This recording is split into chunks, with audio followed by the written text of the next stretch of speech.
नमः श्रीवर्धमानाय निर्धूतकलिलात्मने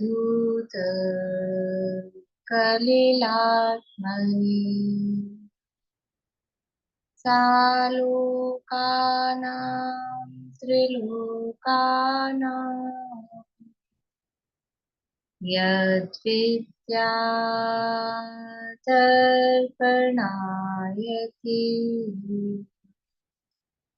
यद्विद्यादर्पणायति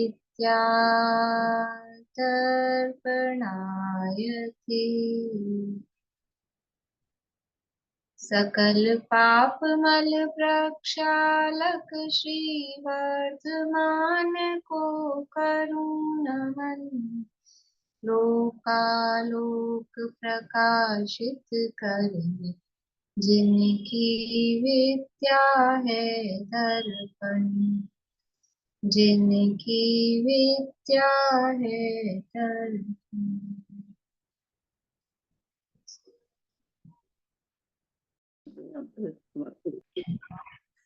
रत्नकरण शावकाचार्य नामक एक ग्रंथ है, आचार्य समंतभद्र स्वामी द्वारा रचित। इसके अंतर्गत षष्ठ भावना अधिकार, जो वचनिका के अंतर्गत पंडित सदाशिवदास जी साहब ने लिखा है, उसके अंतर्गत 16 कारण भावनाओं की चर्चा अपनी चल रही है और फिर से 16 कारण प्रारंभ हो गए हैं आज से। पिछली बार 16 कारण चल रहे थे, तब अपन ने अधिकार प्रारंभ किया था और अब फिर से आज से 16 कारण प्रारंभ हो गए हैं। इसके अंतर्गत अपनी कौन कौन सी भावनाएं हो चुकी हैं?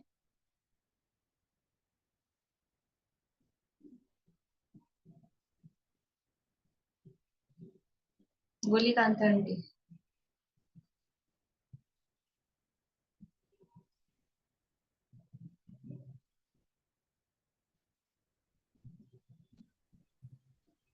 दर्शन विशुद्धि भावना, विनय भावना,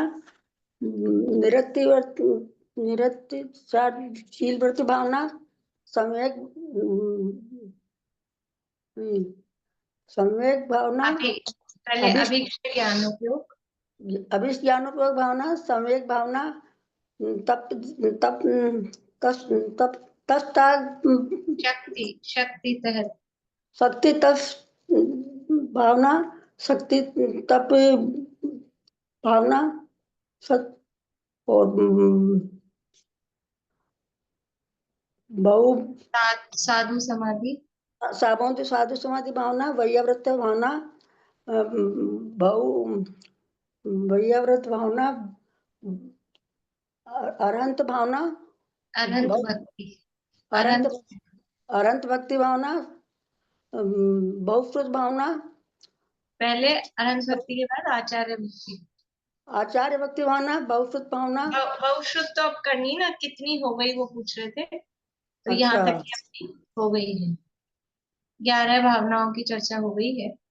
आज हमें 12वीं बहुश्रुत भक्ति भावना की चर्चा करनी है। पेज नंबर 269 है रत्नकरण शावकाचार्य में, 269 नंबर का पेज है।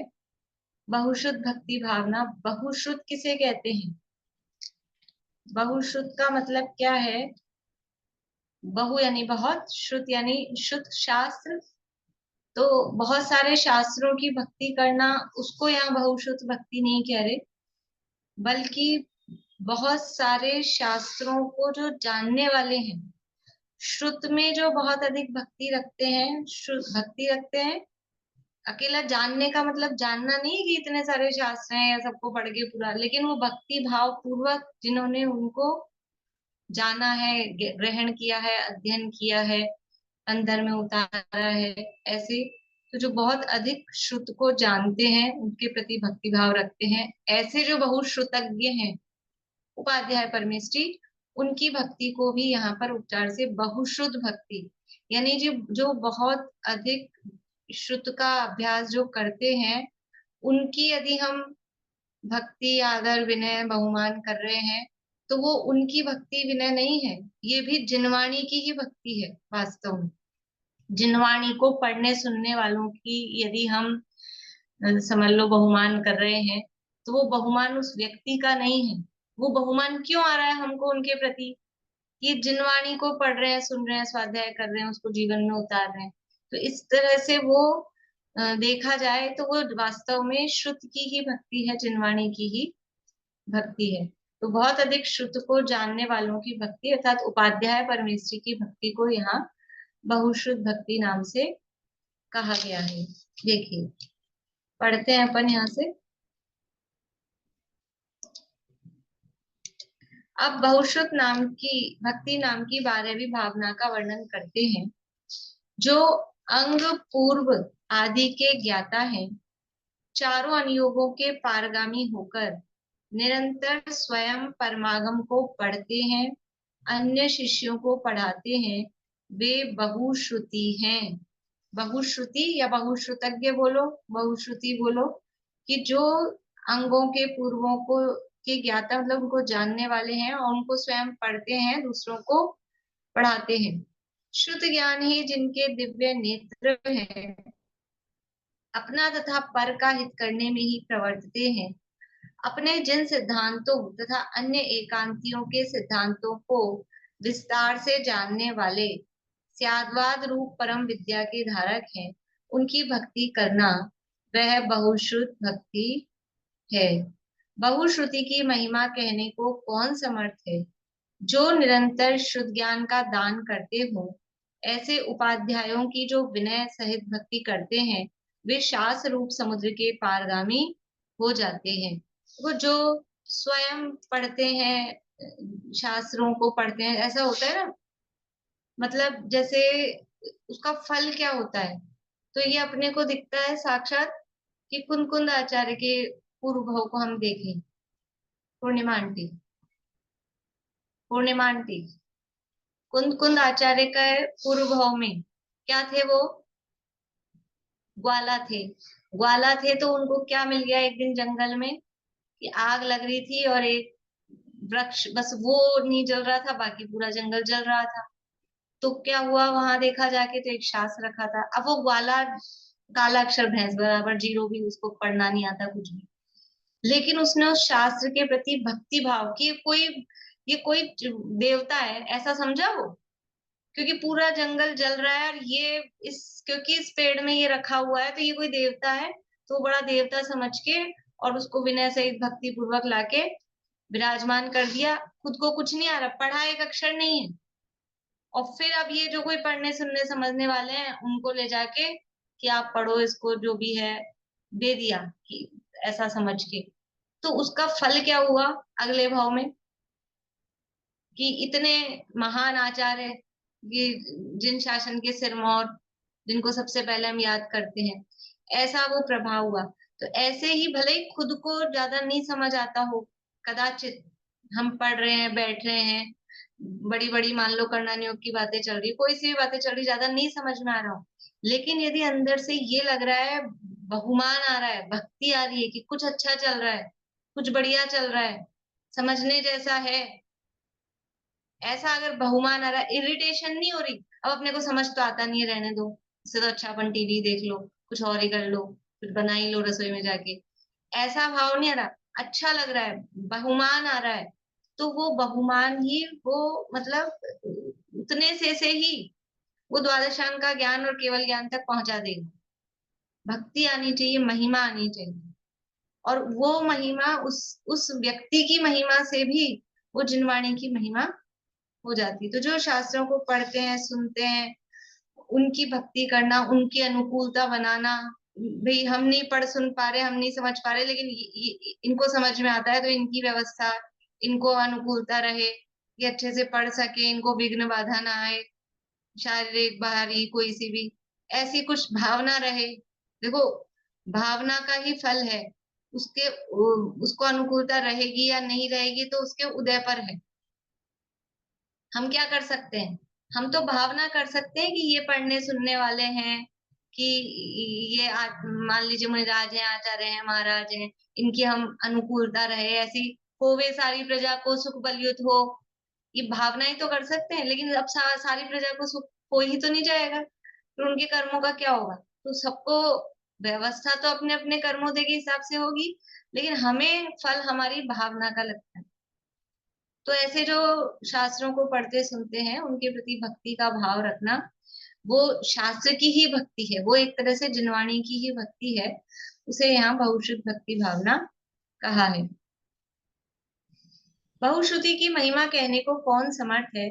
जो निरंतर शुद्ध ज्ञान का दान करते हों, ऐसे उपाध्यायों की जो विनय सहित भक्ति करते हैं, वे शास्त्र रूप समुद्र के पारगामी हो जाते हैं। जो उनको पढ़ाने वालों की भी भक्ति करते हैं तो वो उस शास्त्रों के ज्ञाता हो जाते हैं। पर इसका अर्थ ऐसा नहीं फिर भक्ति करते रहो, खुद में ज्ञान मतलब शक्ति है, खुद में शिवोपशम है और हम तो पढ़े ही नहीं, हम तो इनकी आरती उतारते रहेंगे गुरु जी की और अपने को ऐसे आ जाएगा, ऐसा भी नहीं।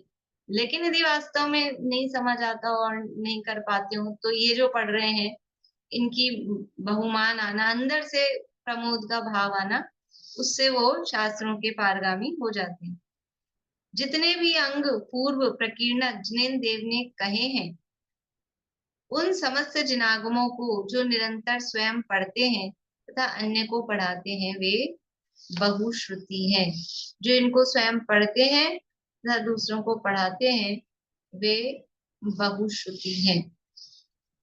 ठीक है, अब यहाँ पे द्वादशांग का वर्णन दिया है, क्योंकि वो द्वादशांग के ज्ञाता का है ना, अंग और पूर्वों के ज्ञाता। तो पूरे 12 अंग, 14 पूर्व और 14 प्रकीर्णक, अंग बाय अंग प्रविष्ट, सबका वर्णन यहाँ पर दिया है। लेकिन अब ये जो द्वादशांग का ज्ञान है ये कैसे होता है? अभी अपन ने रिद्धियां पढ़ी हैं, उसमें एक रिद्धि आई है चतुर्दश पूर्वित्व रिद्धि, कि 14 पूर्वों का ज्ञान कैसे हो जाता है? पढ़ पढ़ के करने लगेंगे ना, अगर वो सोचें कि मैं पढ़ पढ़ के ये ज्ञान प्राप्त कर लूं द्वादशांग का, पढ़ पढ़ के नहीं होता है ये तो। जो समझ लो अ, हमने मतलब तप किया, तप कौन सा? हमने मीन्स मुनिराज ने इच्छा का निरोध रूप जो तप, यानी इच्छा का निरोध क्या है कि विषय कषायों में जो प्रवृत्ति रुकी है, उनकी विषय कषायों में जो उनकी रुचि नहीं है, उधर से जो उपयोग हटा है, तो वहां से हटने से ये ज्ञानावर्णादि कर्म जो हैं वो कर्मों का उदय मंद होता है, शिवोपशम बढ़ता है। कर्मों का जो उदय था, आवरण था, वो हल्का होता है। बहुत बार मैंने आपको बताया है कषायों का और ज्ञान का ऐसा संबंध चलता है।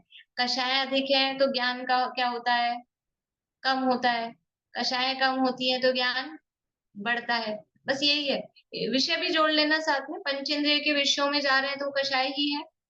तो जितनी विषय कषायों में प्रवृत्ति है उतना ज्ञान हीन होता है, जितनी विषय कषायों से निवृत्ति है उतना अपने आप ज्ञान प्रकट होता है, बढ़ता है, खुलता है, जो भी कहो।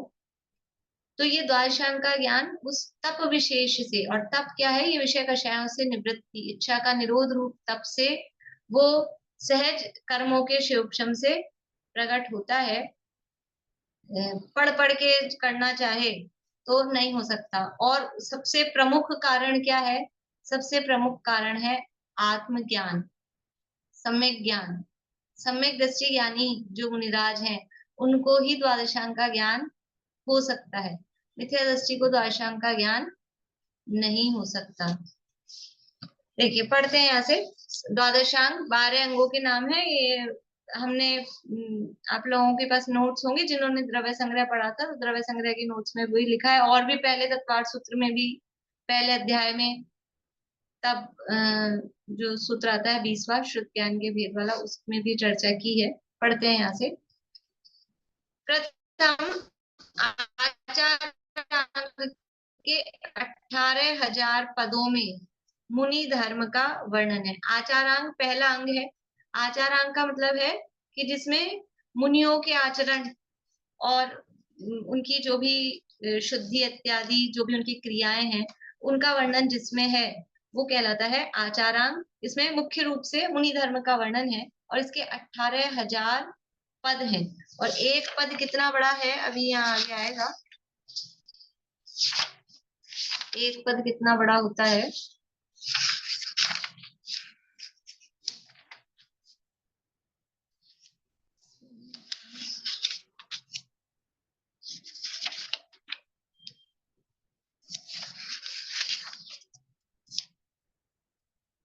ये आगे आएगा अभी इसी में 273 पेज पे है, कितने अक्षरों का एक पद होता है। तो हम देखेंगे कि 18,000 पद हैं तो कितने कितने अक्षर हैं। और वहां अक्षर का मतलब, इस अपन जैसे अ को एक अक्षर बोलते हैं, क को एक अक्षर बोलते हैं, यहाँ जिनवाणी में इनको तो अक्षर बोलते ही हैं। हम जिसे शब्द बोल रहे हैं ना, उसको भी यहाँ पर अक्षर बोलते हैं। तो इतने इतने पदों के अक्षरों के एक एक पद होते हैं। यानी बहुत विस्तृत है, जो ये अंग हैं बहुत बहुत विस्तृत हैं। तो 18,000 पदों में मुनि धर्म का जो वर्णन है वो आचारांग है। फिर है सूत्र कृतांग के 36,000 पदों में जिनेन्द्र के शुद्ध के आराधन करने की विनय क्रिया का वर्णन है। ये शुद्ध की, ज्ञान की विनय, कल्प, कल्प्याकल्प, स्वय समय, पर समय, इस तरह का वर्णन इसमें होता है, धर्म क्रिया इत्यादि का। ये सूत्र कृतांग है। फिर है तीसरा स्थानांग। स्थानांग के 42,000 पदों में 6 द्रव्यों के एक अनेक स्थानों का वर्णन है। ये थोड़ा हम मतलब समझ सकते हैं। स्थानांग स्थानों का वर्णन है। अंग, तो अंग किसे कहते हैं? अंग का मतलब है जैसे शरीर में 8 अंग होते हैं, 12 अंग होते हैं, हाथ, आंख, नाक, कान आदि, हाथ पैर आदि। ऐसे ही जिनवाणी के ये अंग कहे गए हैं, जिसके माध्यम से जिनवाणी रची। जैसे अंगों के माध्यम से शरीर रचा गया है, अंग नहीं है तो शरीर क्या है? अंगों से मिलके ही या अंग रूप ही शरीर है, वैसे ही अंग रूप जिनवाणी होती है। तो स्थान अंग में कैसे है कि एक से शुरू करके, जैसे हम इसमें करते हैं, जीव समास में हमने किया था। जीव समास का ख्याल है, अगर 2 भेद करेंगे तो कितने करेंगे? जीव समास के ख्याल आ रहा है ना? 2 भेद, ये जीवों के कर लो पहले, संसारी और मुक्त, फिर त्रस और स्थावर, फिर उसके 5 भेद, फिर इसके 2 भेद, ऐसे करते करते अपन ने जीव समास के अलग अलग किए थे। 14 जीव समास, फिर 19 जीव समास, फिर 38 जीव समास, 57, ऐसे करते करते 406 तक गए थे। तो ऐसे ही ये स्थान कहलाते हैं। तो अगर जीव, एक स्थान में जीव बोलेंगे तो जीव एक, 2 बोलेंगे तो संसारी और मुक्त, 3 बोलेंगे तो, अब अलग अलग तरह से कर सकते हैं, रत्नत्रय रूप कर सकते हैं, उत्पाद व द्रव्य रूप से कर सकते हैं। 4 बोलो तो अलग तरह से, दर्शन, ज्ञान, चारित्र और वीर्य, ऐसे कर सकते हैं अलग अलग तरीके से। 3, 4, फिर 5 भेद, तो भावों की अपेक्षा से किया जा सकता है 5 भेद। फिर 6 भेद द्रव्य की अपेक्षा से। अदरवाइज ये जो हम जीव समास के भेद कर रहे हैं उसी तरह से कर सकते हैं, रस और स्थावर रूप से। ऐसे 6, 7, 8, 9, 10 इस तरह से जीवों के भेद कर, मतलब जो भी वस्तुएं हैं जिनके भी किए जा सकते हैं, वो स्थानांग के अंतर्गत वो सारा वर्णन आता है। इसके 42,000 पद हैं। फिर है समवायांग, चौथा। समवायांग में 1,64,000 पदों में जीवादि पदार्थों का द्रव्य, क्षेत्र, काल, भाव की समानता की अपेक्षा से वर्णन है। समवाय मतलब समानता का अर्थ से समवाय कह रहे हैं कि समानता किन की? द्रव्य की अपेक्षा से द्रव्यों में क्या समानता है, क्षेत्र की अपेक्षा से द्रव्यों में क्या समानता है, काल की अपेक्षा से, भाव की अपेक्षा से। तो जिसमें अपन करते हैं 5 चीजें 45 लाख योजन की, 45 लाख योजन की कौन कौन सी 5 चीजें?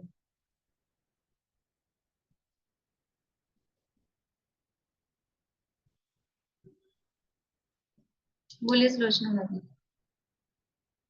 एकदम से याद नहीं आ रहा। पहले तो सब एक तो याद किए थे। कुछ तो याद आएगा, कुछ भी नहीं आ रहा। बोलिए शीला भाभी। एक तो सिद्धशिला 45 लाख योजन, हम्म द्वीप हम्म 45 लाख योजन, और हम्म जो ये प्रथम नरक का जो पटल है वो 45 लाख योजन। पटल नहीं, इंद्रक बिल, पहले पटल इंद्रक का बिल, इंद्रक बिल। इंद्रक बिल। ऐसे ही तो उसका स्वर्ग का जो आखिरी पटल, इन वो आखिरी नहीं, पहले स्वर्ग के पहले पटल का इंद्रक पहले विमान। पटल का, हाँ, वो 45 लाख योजन। 4 4 हुई। तो ये हो गए, एक एक और है। एक क्या रह गया? बोलिए सुनीता आंटी, क्या रह गया? सिद्ध क्षेत्र रह गया। सिद्ध, क्षेत्र या सिद्धालय। बढ़िया। ये जैसे 5 चीजें, ये समानता है, ये क्षेत्र की अपेक्षा से समवायाम। मतलब और इसको याद करने का तरीका ये है कि नीचे से स्टार्ट कर लो। सबसे पहले नरक के पहले पटल का इंद्रक बिल, फिर 2.5 द्वीप मनुष्य क्षेत्र, फिर पहले स्वर्ग के पहले पटल का इंद्रक विमान, फिर ऊपर पहुंचो सिद्ध शिला, और फिर उससे भी ऊपर सिद्धालय। ऐसे करके ये 5 चीजें 45 लाख योजन की है। इसी तरह से 1 लाख योजन की 5 चीजें। अभी तो अपन को 5 की संख्या बतानी है, ज्यादा भी हो सकते हैं, इसमें 6 भी हो सकते हैं, 7 भी हो सकते हैं। तो यहाँ पर ने 5 की संख्या, और भी चीजें अपन ढूंढे ना 45 लाख योजन की, तो निकल सकती है। 1 लाख योजन की तो 5 चीजें मिल ही जाएंगी, 5 से ज्यादा भी मिल जाएंगी। ऐसा ये क्षेत्र की अपेक्षा से समवायांग है। 1 लाख योजन की बताना चाह रहे हैं वर्षा जी, बोलिए। जम्बूद्वीप, हम्म सुमेरु पर्वत, हम्म सातवें नरक का इंद्रक बिल, हम्म और नंदीश्वर की बावड़िया जो है, बढ़िया। 4 और सर्वार्थ सिद्धि का विमान। सरवार से, बढ़िया। ये 1 लाख योजन की 5 चीजें हैं। यानी जम्बूद्वीप है, सुमेरु पर्वत है, दो तो ये मध्य लोक में हो गए, और अधोलोक में 7वें नरक का जो इंद्रक बिल है वो, और ऊर्ध्वलोक में अपने सर्वार्थ सिद्धि विमान, वो 1 लाख योजन का है। और फिर है नंदीश्वर की बावड़ियां। नंदीश्वर में जो बावड़ी जिसमें नदी पर्वत है वो 1-1 लाख, एक लाख जो जनमल जल भरी, वो 1 लाख योजन की। ऐसे करके 5 चीजें 1 लाख योजन की। और भी हो सकती है 1 लाख योजन की, अपन ख्याल में लें तो इस तरह से ये क्षेत्र की, द्रव्य की अपेक्षा से समवायांग क्या होगा? द्रव्य की अपेक्षा से, द्रव्य की अपेक्षा से मतलब है प्रदेशों की समानता। तो एक जीव के धर्माधर्मेक जीवानाम संख्या प्रदेशा धर्माधर्मेक जीवानाम, धर्म धर्मास्ति का है मतलब धर्म द्रव्य के, अधर्म द्रव्य के, और एक जीव के जो प्रदेश हैं वो समान है, असंख्यात है, जितने जीव में है। और लोकाकाश के प्रदेश भी कह सकते हैं। लोकाकाश के प्रदेश धर्म द्रव्य के, अधर्म द्रव्य के, और एक जीव के प्रदेश बिल्कुल एग्जैक्ट समान है। तो द्रव्य की अपेक्षा से समानता। क्षेत्र की अपेक्षा से अपन ने देखा ही अभी। काल की अपेक्षा से समानता, काल की अपेक्षा से क्या समानता है कि कृष्ण पक्ष शुक्ल पक्ष के बराबर है, इधर भी 15 दिन उधर भी 15 दिन। एक अवसर्पणी एक उत्सर्पणी के बराबर है, ये भी 10 कोड़ा कोड़ी, ये भी 10 कोड़ा कोड़ी। ठीक है ना? और लगा लो आप, जो अवसर्पणी का सुखमा सुखमा गाल है और जो उत्सर्पणी का सुखमा सुखमा गाल है, वो दोनों बराबर हैं। ऐसे करके ये काल की अपेक्षा से समानता। और भाव की अपेक्षा से समानता,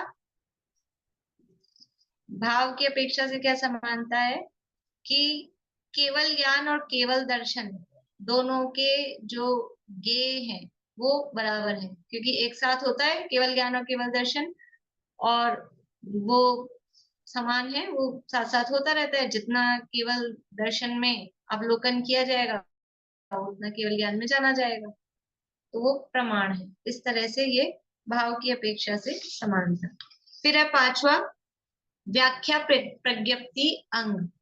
इसके 2,28,000 पदों में जीव अस्थि है या नास्ति है, एक है या अनेक है इत्यादि गणधर द्वारा तीर्थंकर के निकट किए गए 60,000 प्रश्नों का वर्णन है। मतलब इस तरह के व्याख्या संबंधी जो बातें हैं। अभी देखो ये एक एक लाइन में अपने को वर्णन किया, क्या करें वर्णन, कितने पद है इसके? 2,28,000 पद हैं, इतना विस्तृत वर्णन है। लेकिन मतलब हमको इतना भी उपलब्ध नहीं है कि इतने विस्तृत में से 2,28,000 में से 2,28,000 शब्द भी हों अपने पास इस अंग के लिए, कि इस अंग में क्या वर्णन, 2.5 लाइन भी नहीं है, इतने सारे पदों का वर्णन है। अब वो तो जो वर्णन है वो वही जानते हैं। अभी वर्तमान में ये अंग अभी हमको उपलब्ध नहीं है। फिर है नेक्स्ट 6ठा ज्ञात्र धर्म कथा अंग। इसमें 5,56,000 पदों में गणधर द्वारा किए गए प्रश्नों के उत्तर रूप जीवादि द्रव्यों के स्वभाव का वर्णन है। इसमें मतलब शिष्यों की शंकाओं का निराकरण करने के लिए कथाओं इत्यादि का भी वर्णन है, इसलिए इसको ज्ञात्री धर्म कथा ऐसा नाम दिया है, और जीवों के स्वभाव इत्यादि का वर्णन है। फिर है उपासक अध्ययन अंग।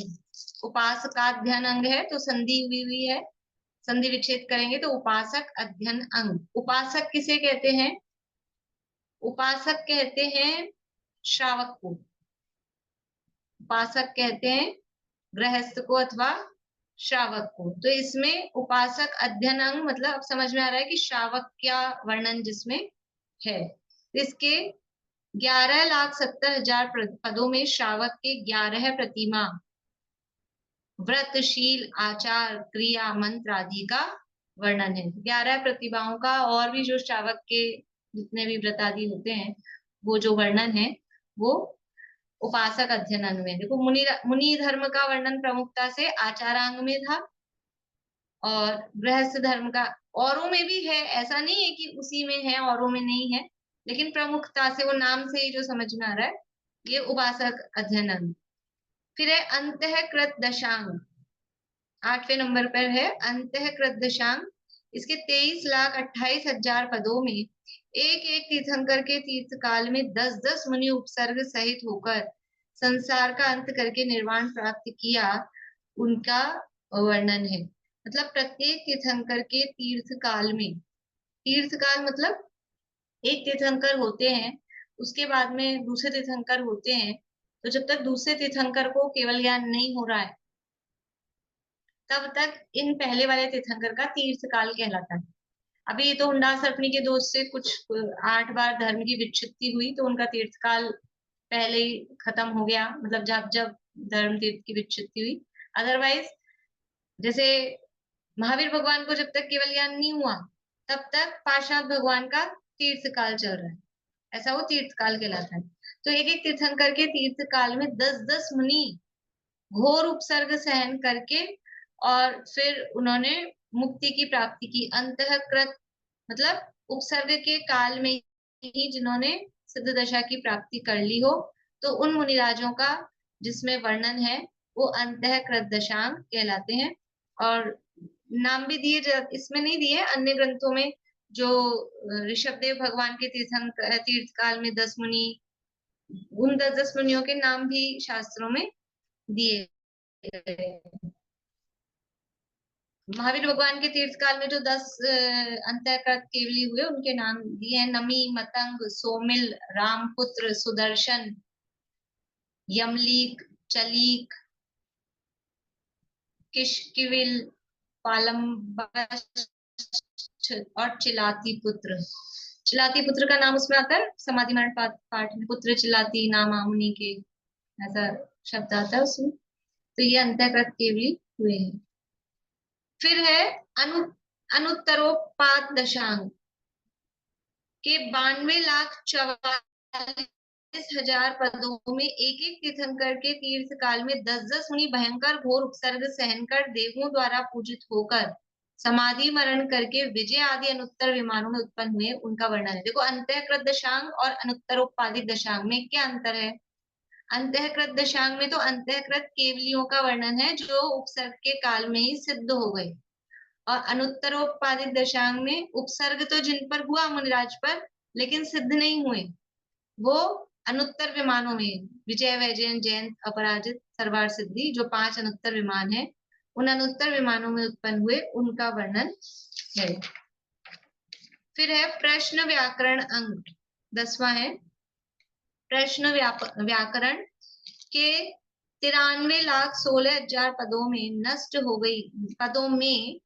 नष्ट हो गई, मुट्ठी में रखी हुई, लाभ, हानि, सुख, दुख, जीवन, मरण, हार, जीत, चिंता के संबंध में किए गए प्रश्नों का भूत, भविष्य, वर्तमान की अपेक्षा से दिए गए उत्तर का वर्णन है। ये प्रश्न व्याकरण है कि जो प्रश्न पूछा गया उसका उत्तर इसमें दिया गया है। तो कोई वस्तु हमारी गुम गई है, नष्ट हो गई है, मुट्ठी में रखी हुई है, कोई लाभ है, हानि है, जीवन, मरण, सुख, दुख इत्यादि के संदर्भ में यदि कोई प्रश्न किए गए हैं तो उनका त्रिकाल की अपेक्षा से, भूत, वर्तमान, भविष्य की अपेक्षा से उनका उत्तर है। ये प्रश्न व्याकरण। फिर है विपाक सूत्रांग, ये 11वां अंग है। विपाक का अर्थ क्या होता है? विपाको अनुभव सूत्र है। विपाक यानी फल।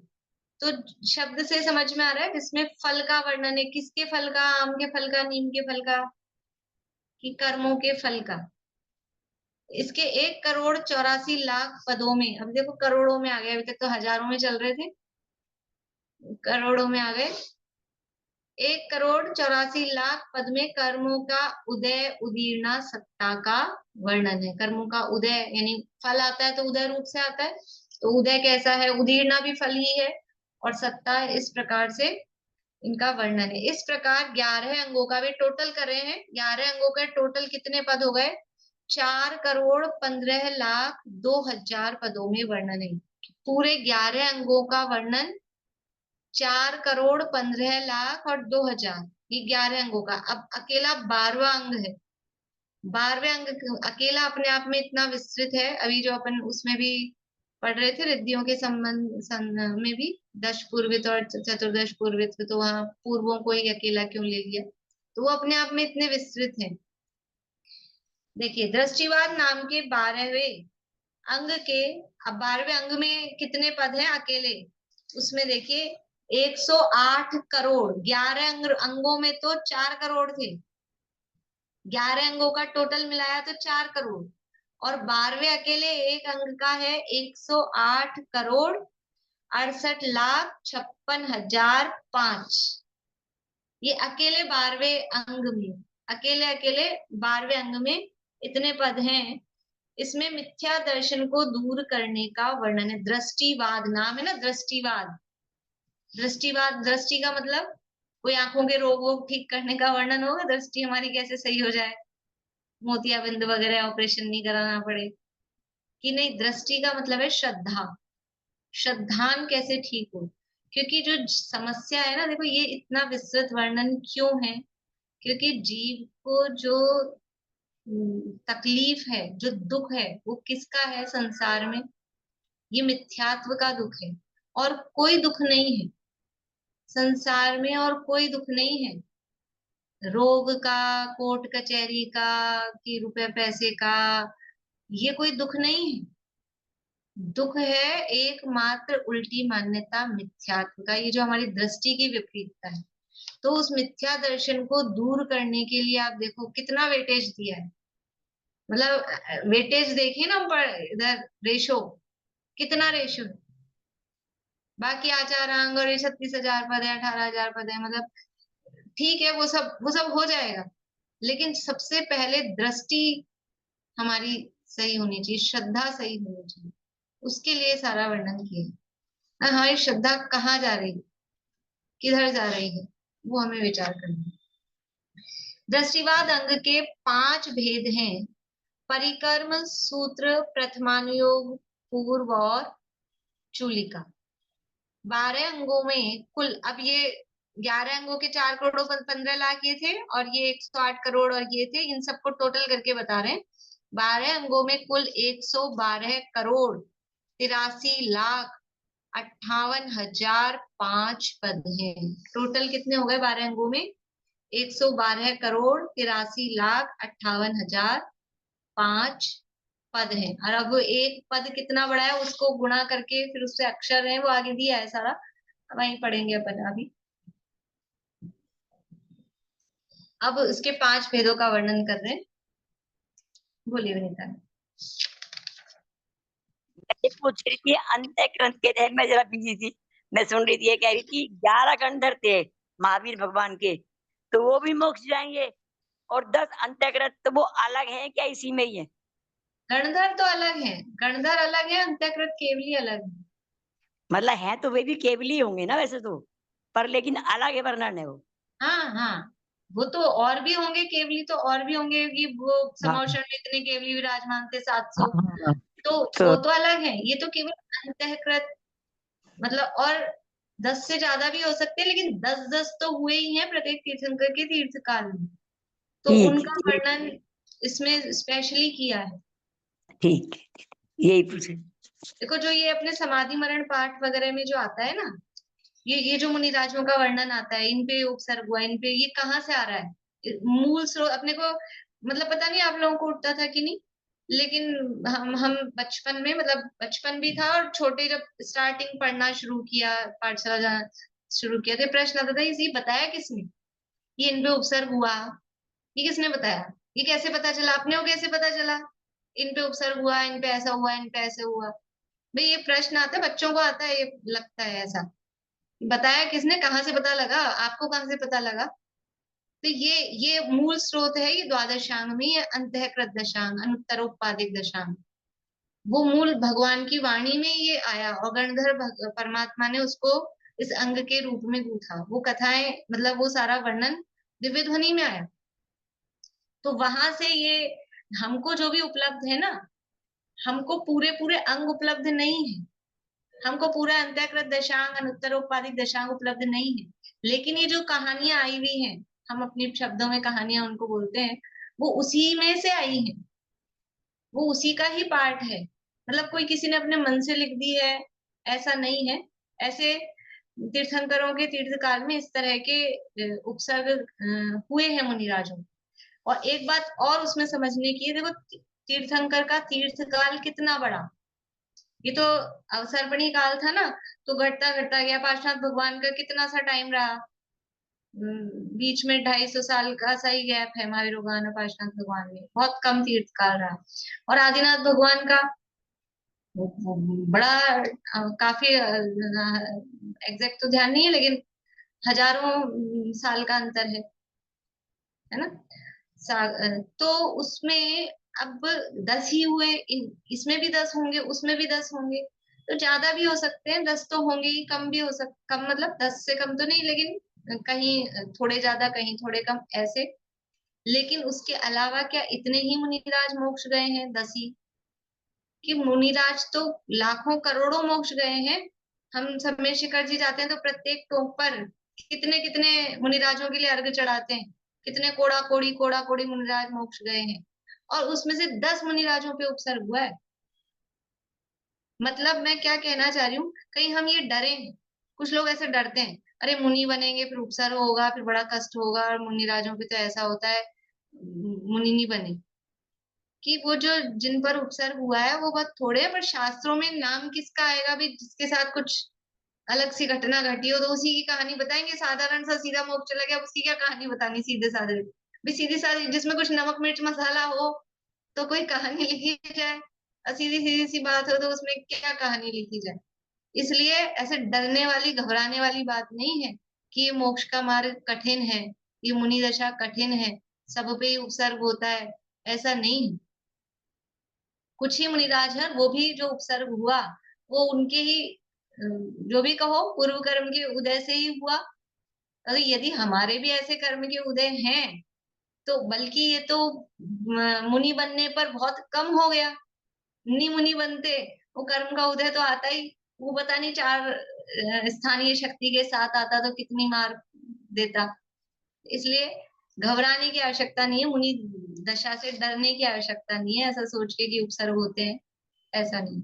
मैम बोलिए। अगर देखिए हर तीर्थंकर के अलग अलग संख्या में गणधर है, तो वो सब वाणी को झेल के फिर लिपिबद्ध करते हैं। देखिए यद्यपि अभी प्रकरण गणधर का नहीं है, लेकिन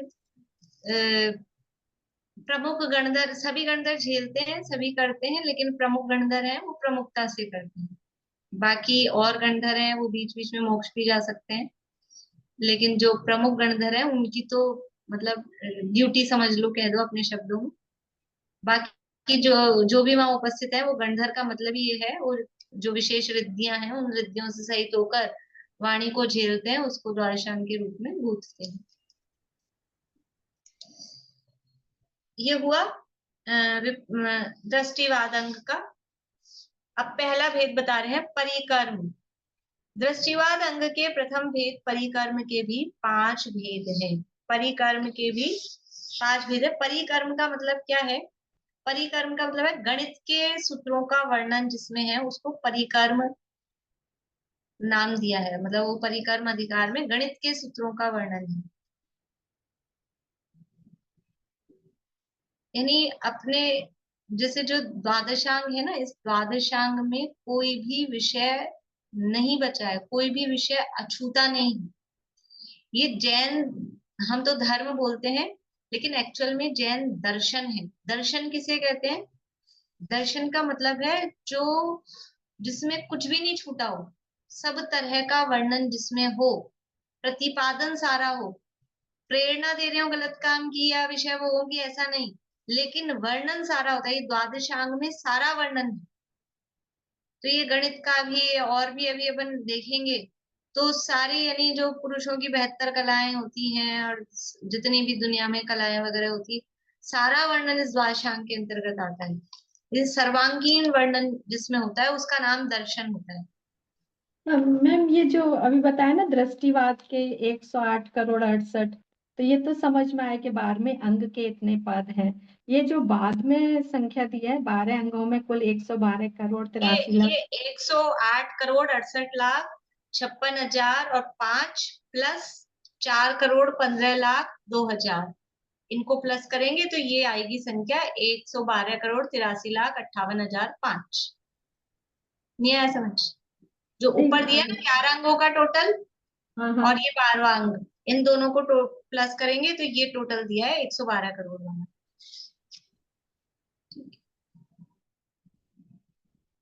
तो परिकर्म का मतलब है गणित के सूत्रों का वर्णन जिसमें हो।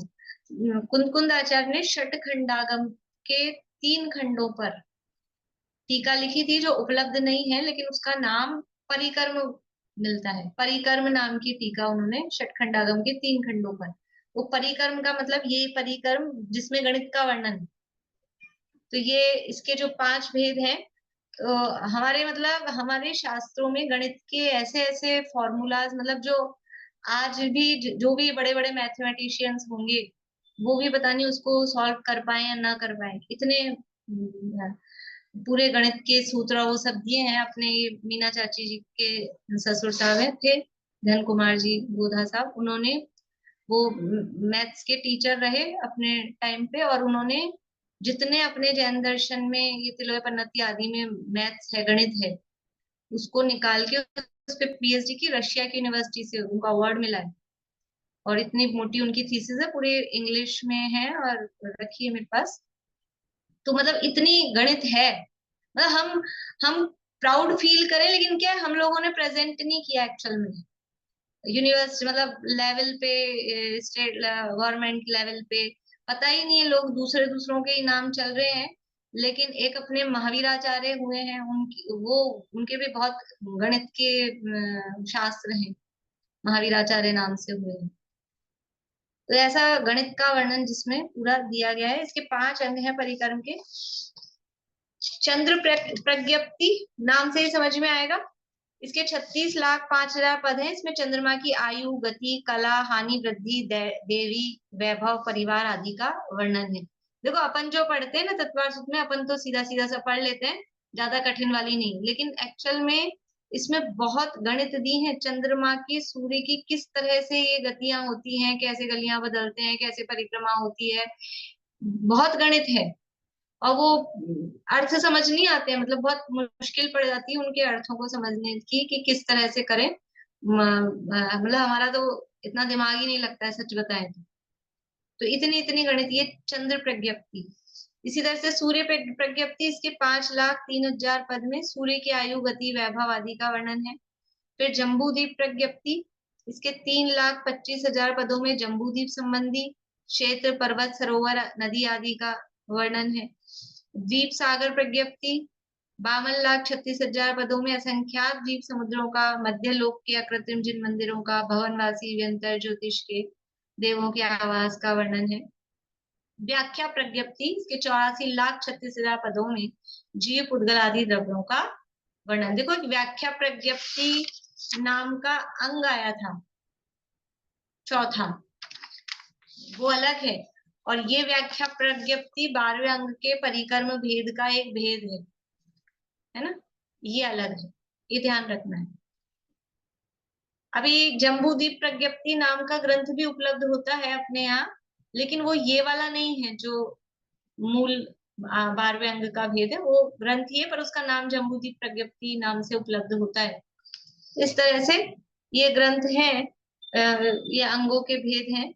और इस प्रकार 5 प्रकार के परिकर्म का 1,81,05,000 पदों में वर्णन किया है। इस तरह से दृष्टिवाद का जो पहला भेद है परिकर्म, यहाँ तक की चर्चा अपनी हुई है। शेष चर्चा आगे फिर मंडे को करेंगे। अभी पूरा करते हैं।